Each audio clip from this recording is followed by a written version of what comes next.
Mana qarang do'stlar, siz Saxarga ketayotganingizda shunday bir avtobuslar bor, lavushka avtobuslar. Siz to'lov qilaman deganingizda xuddi to'lov o'tgandek chiqyapti, lekin borganingizdan keyin sizni kontrolyorlar to'xtatib, sizga shtraf qo'yishyapti. Videoni ko'ringlar.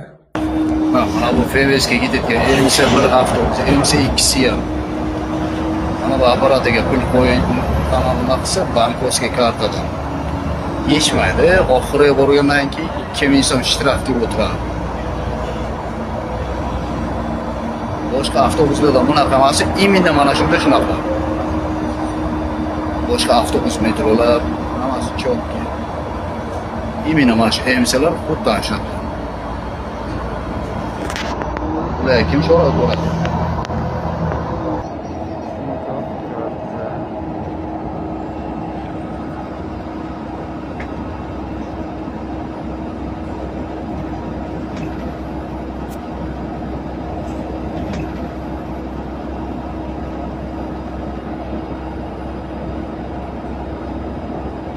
Yeni çıkım yaptık. Ha? Вот это карта.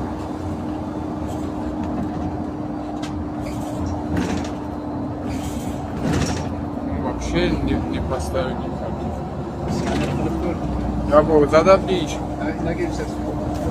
Я и так вот это. Onak.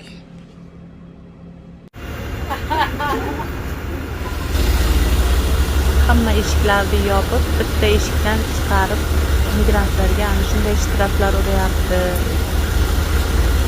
Eshiklarni ochiq, nimalarni to'lovsiz qoldirmaslik kerak, preyslarni. Hamma migrantlarni ogohlantirib qo'yingizlar. Saxarvada 27 mart 2025 yil.